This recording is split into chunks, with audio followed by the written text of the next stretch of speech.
Jubilee Hills bypoll 10 ఏళ్ల BRS పాలన 2 ఏళ్ల కాంగ్రెస్ పాలనను పోల్చుతూ జరుగుతున్న ఉప ఎన్నికన రేవంత్ రెడ్డి పనితీరుకు కేసీఆర్ పాలనా తీరుకు మధ్య పోలికను చూపించే బై ఎలక్షనా? నిజానికి ఏ ఉప ఎన్నిక కూడా రాష్ట్ర పాలనా తీరుకు మిర్రర్ కాదు. గత 10 ఏళ్లను ఈ 2 ఏళ్లను పోల్చడమూ కుదరదు. బట్ జూబ్లీహిల్స్ ఉప ఎన్నికను అలా పోల్చేదాకా తీసుకువెళ్లారు. జూబ్లీహిల్స్ తో అటాచ్మెంట్ లేని అంశాలను కూడా తీసుకొచ్చి ప్రచారానికి వాడుతున్నారు. హరీష్ ను కాళేశ్వరంలో కార్ల రేసుల్లో కేటీఆర్ ను అరెస్టు చేయడానికి మీరు ఎందుకు అనుమతిస్తలేరు? నాకో లై డిటెక్టర్ టెస్ట్, నీకో లై డిటెక్టర్ టెస్ట్ పెట్టుకుందాం. ఏసీబీ ఎంక్వైరీ నీ మీద ఉంది, నా మీద ఉంది. ఇద్దరం అది పెట్టుకుందాం, కూర్చుందాం. ఎవడు నిజాయితీ పరుడో ఎవడు దొంగనో మొత్తం దేశం చూస్తుందా? ఎప్పుడు కూడా జైల్లో వేస్తామని దర్యాప్తు చేస్తామని తప్ప జైల్లో వేసే అధికారం మాకు లేదు. డ్యామ్ సేఫ్టీ అథారిటీ ఇచ్చినటువంటి టెక్నికల్ ఇష్యూస్ మీద ఘోష్ కమిటీ వేశారు. దాని మీద దర్యాప్తు అడగారు తప్ప కాళేశ్వరంలో జరిగినటువంటి అవినీతి మీద దర్యాప్తు అడగలేదు వీళ్ళు. ఉప ఎన్నికను చాలా సీరియస్ గా తీసుకోవడమే కాదు, మోస్ట్ ప్రెస్టీజియస్ గా చూస్తున్నాయి పార్టీలు. కారణం ఈ నియోజకవర్గం హైదరాబాద్ లో ఉండడం, అధికార కేంద్రానికి దగ్గరగా ఉండడం. జూబ్లీహిల్స్ లో బస్తీల నుంచి మల్టీ స్టార్ బిల్డింగ్ల వరకు, సెలబ్రిటీల నుంచి స్లమ్ పీపుల్ వరకు అన్ని వర్గాల ప్రజలు ఉంటారు.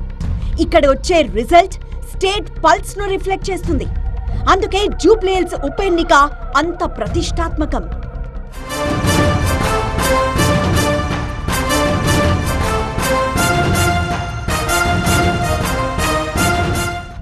పైగా పార్టీల్లోని కీలక నేతలకు ఈ ఉప ఎన్నిక చావో రేవో అన్నంత పరిస్థితి. కాంగ్రెస్ గెలిస్తే పనితీరు బాగుందని ప్రజలు సర్టిఫికెట్ ఇచ్చినట్లు, బీఆర్ఎస్ గెలిస్తే గత 10 ఏళ్ల పాలనతో పోల్చుకున్నట్లు, బీజేపీ గెలిస్తే ప్రత్యామ్నాయం కింద లెక్కగట్టినట్లు. అందుకే పార్టీలకు ఇది ప్రెస్టీజియస్. అలాగే నేతలకు కూడా కీలకం ఈ ఉప ఎన్నిక. జనరల్ గా ముఖ్యమంత్రులు ఒక బై ఎలక్షన్ లో ప్రచారం చేయడం అరుదు. అందున భారీ స్కెడ్యూల్ రూపొందించుకొని మరీ బస్తీల్లో ప్రచారం చేయడం never before. CM Revanth Reddy పనితీరుకు లింకు పెట్టి ఈ ఉప ఎన్నికను తీసుకువెళ్తున్నాయి ప్రతిపక్షాలు. అందుకే సీఎం రేవంత్ రెడ్డి నేరుగా రంగంలోకి దిగాల్సొచ్చింది. ఇక బీఆర్ఎస్ వర్కింగ్ ప్రెసిడెంట్ గా కేటీఆర్ కు సవాలు విసిరే ఉప ఎన్నిక ఇది. బేసిక్ గా ఇది బీఆర్ఎస్ సిట్టింగ్ సీటు, అందులోనూ సానుభూతితో ఈజీగా గెలవాల్సిన సీటు. బట్ గతంలో కంటోన్మెంట్ రిజల్ట్ కేటీఆర్ కు భారీ షాక్ ఇచ్చింది. సో సెంటిమెంట్ ఒక్కటే పనిచేయదు అని అర్థమైంది. గ్రేటర్ హైదరాబాద్ లో కాంగ్రెస్ పార్టీకి ప్రాతినిధ్యం దక్కిందంటే కారణం కంటోన్మెంట్ సిట్టింగ్ సీటును బీఆర్ఎస్ కోల్పోవడమే.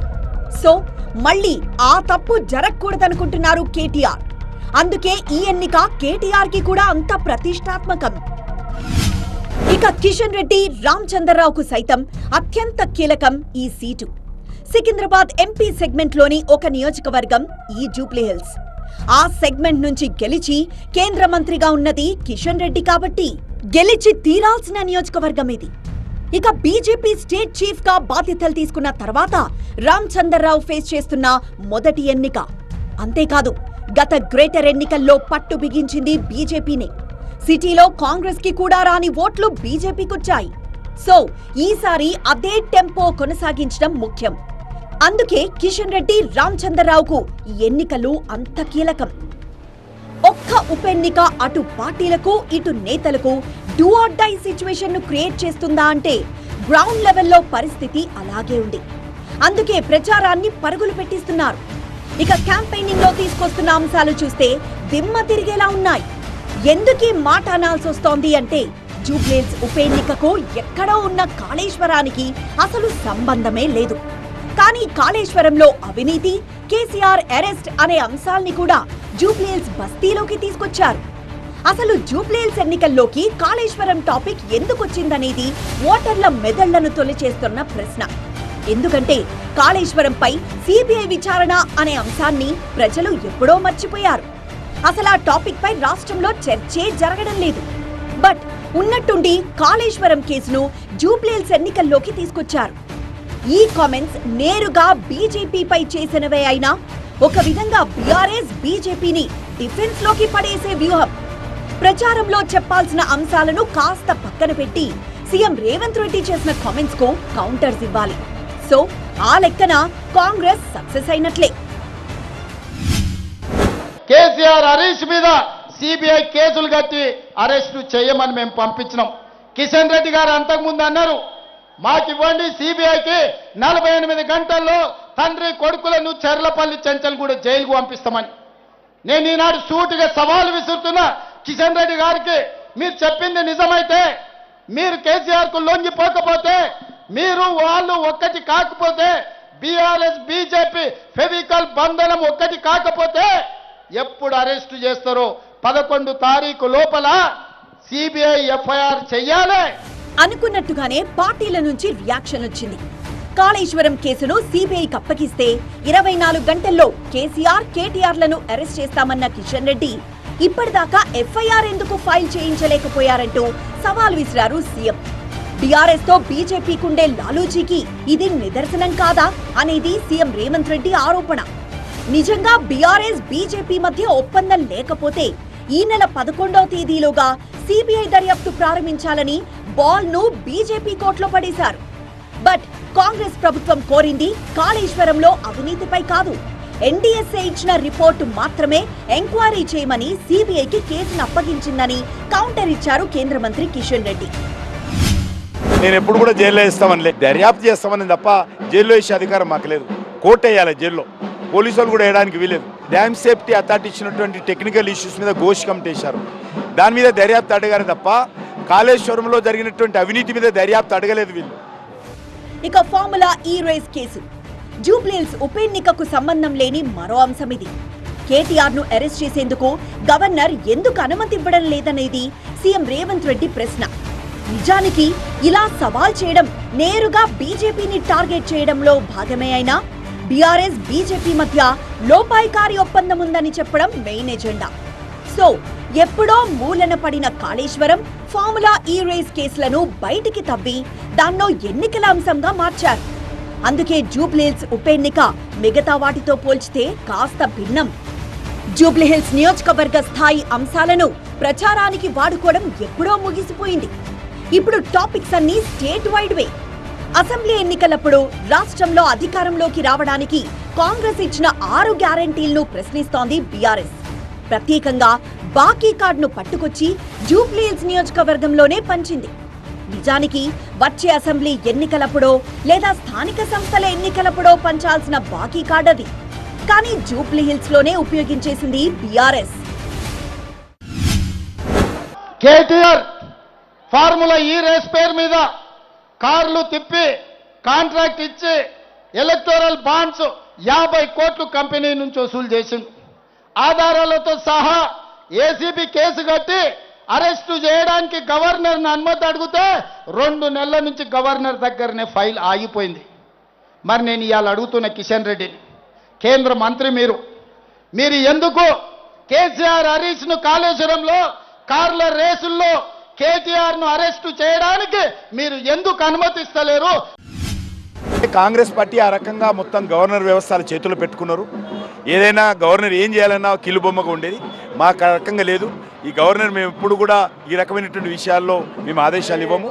ఈ గవర్నర్కి సంబంధించి ఏం చేయాలనేది గవర్నరు, అక్కడ ఉన్నటువంటి లీగల్ డిపార్ట్మెంటు వాళ్ళు మాట్లాడుకొని చేయాల్సినటువంటి అంశం తప్ప.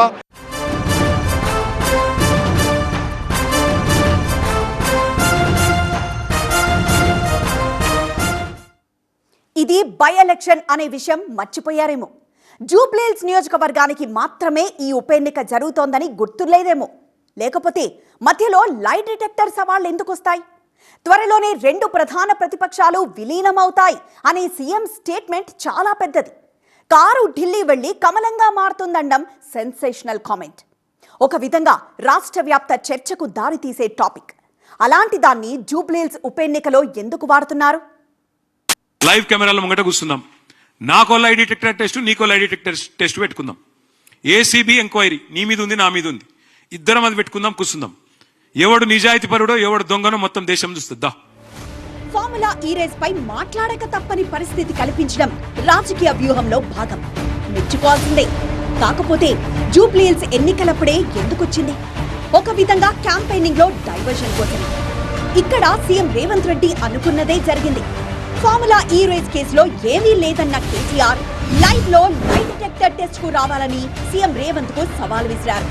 ఇక ఈ టాపిక్ కు ఫుల్ స్టాప్ పెట్టేందుకు రాష్ట్రంలో కానీ జూబ్లీహిల్స్ లో కానీ ఎవ్వరి హయాంలో అభివృద్ధి జరిగిందో ఫేస్ టు ఫేస్ చర్చించేందుకు సిద్ధం కావాలని ఛాలెంజ్ చేశారు. ఒక విధంగా రేవంత్ ఓపెన్ చేసిన కేసులు అరెస్ట్ల టాపిక్ కు కేటీఆర్ ఈ విధంగా లాక్ చేసే ప్రయత్నం చేశారు.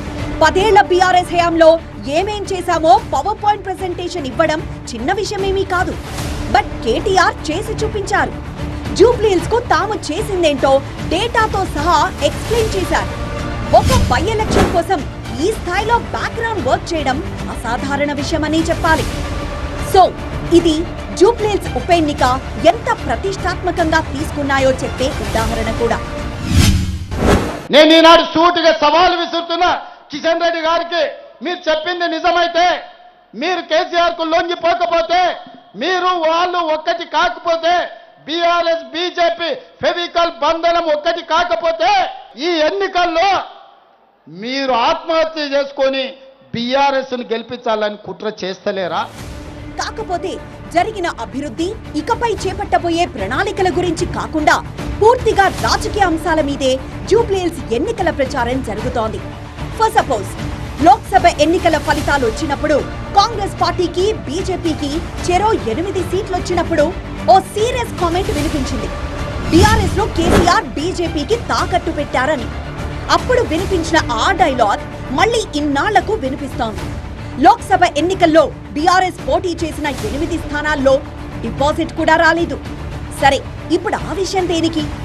ఎందుకు అంటే బీఆర్ఎస్ ఆత్మహత్య చేసుకుని బీజేపీకి అవయవదానం చేసిందనేది సీఎం రేవంత్ విమర్శ. ఆనాడు ఎంపీ ఎన్నికల్లో సహకరించినందుకు కృతజ్ఞతగా జూబ్లీహిల్స్ ఎన్నికల్లో బీఆర్ఎస్ ను గెలిపించే బాధ్యత బీజేపీ తీసుకుందనేది CM Revanth Reddy inner meaning. దీనికి బీఆర్ఎస్ స్ట్రాంగ్ కౌంటరే ఇచ్చింది.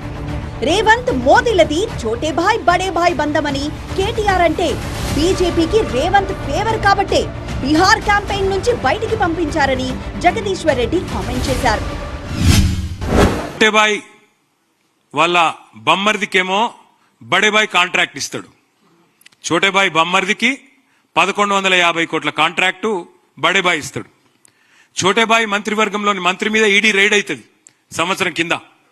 మరి బడేబాయ్ ఇప్పటి వరకు కేసు పెడతలేడు. సంవత్సరం తర్వాత కూడా కనీసం ప్రెస్లకి వెళ్ళి బయటికి చెప్తలేడు. చోటేబాయ్ ఏం చేసిండు? బడేబాయ్ ఇషారా మీదకెళ్ళి సిబిఐకి అప్పచెప్పిండు కాళేశ్వరం. సిబిఐని రాహుల్ గాంధీ ఏమో బూతులు తిడతాడు, మరి రేవంత్ రెడ్డి ఏమో సిబిఐకి అప్పచెప్తున్నాడు. ఇంతకంటే చోటేబాయ్ బడేబాయ్ బంధానికి నిదర్శనం ఏం కావాలి మీకు? జూబ్లీహిల్స్ నియోజకవర్గంలో మైనార్టీల టాపిక్ రాకుండా ఎన్నికల ప్రచారమే ఉండదు. బట్ వాళ్ళకేం చేశాం అనే అంశంపై కాకుండా సరికొత్త చర్చ జరుగుతోంది. మోదీకి మద్దతిస్తున్న కేసీఆర్ మైనార్టీలకు ప్రమాదకరం అనే బిగ్ స్టేట్మెంట్ ఇచ్చారు సీఎం రేవంత్ రెడ్డి. అదేంటి, కాంగ్రెస్ లేకపోయుంటే ముస్లింలు ఉండేవాళ్లు కాదా? సీఎం రేవంత్ కామెంట్ కు ఇలా కౌంటర్ ఇచ్చారు కేటీఆర్. దేశంలో కాంగ్రెస్ పార్టీ పూర్తిగా చచ్చిపోయింది కదా, అయినా ముస్లింలున్నారుగా అంటూ కౌంటర్ ఇచ్చారు. కాంగ్రెస్ లేకున్నా ముస్లింలుంటారు, బీజేపీ లేకున్నా హిందువులుంటారు అనేది కేటీఆర్ సమాధానం. అటు బీజేపీ కూడా మైనార్టీ ఇష్యూను మరో యాంగిల్లో డీల్ చేస్తోంది. ఎంఐఎంతో బీఆర్ఎస్ కాంగ్రెస్ పొత్తు పెట్టుకున్నా అంటూ కామెంట్ చేశారు కేంద్ర మంత్రి కిషన్ రెడ్డి. దుబ్బాక ఉప ఎన్నికలో బీజేపీ గెలుపు ఆ పార్టీ ఫేట్ నే మార్చేసింది. ఆ తర్వాత జరిగిన గ్రేటర్ ఎన్నికల్లో దుమ్ము దులిపింది. అసెంబ్లీ ఎన్నికల నాటికి బీఆర్ఎస్ కు ఆల్టర్నేటివ్ గా కనిపించింది. సో ఒక్క ఉప ఎన్నికకే పొలిటికల్ పిక్చర్ మారుతుందా అంటే దుబ్బాకకు మించిన ఎగ్జాంపుల్ ఏముంటుంది చెప్పండి. సో జూబ్లీహిల్స్ కూడా అదే తరహాలో పొలిటికల్ పిక్చర్ ను మార్చేలా కనిపిస్తోంది. అందుకే సెంటిమెంట్లను కూడా వదలకుండా ప్రయోగిస్తున్నాయి పార్టీలు. సెంటిమెంట్ అస్త్రాల గురించి తర్వాత మాట్లాడుకుందాం. జూబ్లీహిల్స్ లో భయం కూడా ఎలక్షన్ క్యాంపెయిన్ నడుపుతోంది. ఆ భయం పేరు హైడ్రా. కూల్చివేతలు, బుల్డోజర్ల గురించి కాదు ప్రధాన చర్చ. ఈ ఎన్నికల్లో కాంగ్రెస్ గాని ఓడిపోతే ఇక హైడ్రా బుల్డోజర్ లెగదు అనేది కేటీఆర్ వాదన. బుల్డోజర్ బ్రేక్ కారులో ఉందని చెబుతున్నారు. సో హైడ్రా ఫీవర్ ఉండకూడదు అనుకుంటే కారు గుర్తుకే ఓటు వేయాలని చెబుతున్నారు. అసలు హైడ్రాకు జూబ్లీహిల్స్ బైపోల్ కు సంబంధం ఏంటి అంటోంది కాంగ్రెస్. ఎన్నికలు రాజకీయాలకు సంబంధం లేకుండా హైడ్రా నడుస్తూనే ఉంటుందని కౌంటర్ ఇచ్చింది ప్రభుత్వం. ఇప్పుడు సెంటిమెంట్ అస్త్రాల గురించి మాట్లాడుకుందాం. మాకంటి సునీత కన్నీళ్ల నుంచి మొదలైన సెంటిమెంట్ రాజకీయం పీజేఆర్ ప్రస్తావన దాకా వెళ్ళింది. మాగంటి గోపీనాథ్ చేసిన అభివృద్ధిని గుర్తుకు తెచ్చుకొని తిరిగి మాగంటి సునీతనే గెలిపించాలనేది బీఆర్ఎస్ చేస్తోన్న ప్రచారం. నిజంగా సానుభూతి ప్రకారమే రాజకీయం చేయాలనుకుంటే ఆనాడు పీజేఆర్ చనిపోతే పోటీగా అభ్యర్థిని ఎందుకు నిలపాల్సొచ్చిందని కౌంటర్ ఇచ్చింది కాంగ్రెస్.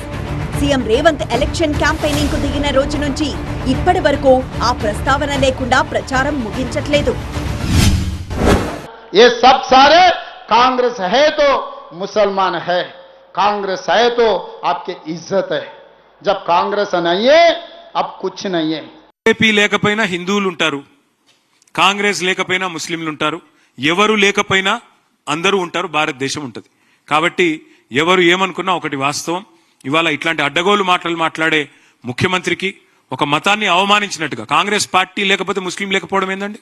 కానీ కాంగ్రెస్ పార్టీ పుట్టకముందు ముస్లిం లేరా? కాంగ్రెస్ పార్టీ ఆల్మోస్ట్ చచ్చిపోయింది, మొత్తం చచ్చిపోయినాక కూడా ముస్లింలు ఉన్నారా? ఏం మాట్లాడుతున్నాడు ఆయన? ఇక దేశభక్తి సెంటిమెంట్ కూడా రగులుతోంది. అమెరికా చెప్పిందని పాకిస్తాన్ పై యుద్ధం ఆపేయడం ఏంటనేది రాహుల్ గాంధీ ప్రశ్న. అదే స్టాండ్ తీసుకున్నారు సీఎం రేవంత్ రెడ్డి. పాకిస్తాన్ పై యుద్ధం చేయకుండా ఆపేశారనే సెన్స్ లో కామెంట్ చేశారు సీఎం. ఆటోమేటిక్ గా బీజేపీ నుంచి కౌంటర్ వచ్చింది. సైనికుల పోరాటాన్ని అవమానించడమే ఇది అని మాట్లాడారు. బీజేపీని టార్గెట్ చేయాలంటే మరీ ఆపరేషన్ సింధూర్ వరకు వెళ్లాలా అనేది పబ్లిక్ డౌట్. అందుకే కాంగ్రెస్ పార్టీ ప్రచారాన్ని మార్చింది. ఇద్దరు కేంద్ర మంత్రులు ఉండి తెలంగాణకు తెచ్చిపెట్టిన నిధులు ఎన్ని అని ప్రశ్నించడం మొదలుపెట్టారు. దీనికి తోడు బీఆర్ఎస్ బీజేపీ ఒక్కటేనన్న ప్రచారం స్టార్ట్ చేశారు. ఓవరాల్ గా భయాన్ని, సెంటిమెంట్ ని కూడా అస్త్రాలుగా చేసుకుని ప్రచారం చేస్తున్నారు జూబ్లీహిల్స్ లో. జూబ్లీహిల్స్ లో ఇక మీదట నడిచేది సెంటిమెంట్ పాలిటిక్స్ కాదు, అంతకు మించి. ఆల్రెడీ కేసులు, అరెస్ట్ల దాకా వచ్చింది చర్చ. మిగిలింది మరో వారమే కాబట్టి పొలిటికల్ స్క్రీన్ పై సరికొత్త టాపిక్స్ హైలైట్ అవ్వచ్చు. జూబ్లీహిల్స్ యాంగిల్లో అవి అవుట్ ఆఫ్ ది బాక్స్ టాపిక్సే కావచ్చు. బట్ ఎలక్షన్ క్యాంపెయినింగ్ అంతా దాని మీదే ఉండబోతోంది. కాకపోతే తేనె తుట్టెను ఎవరు ముందు కదిపిస్తారో చూడాలి. ఇది వాటి బర్నింగ్ టాపిక్. చూస్తూనే ఉండండి టీవీ9.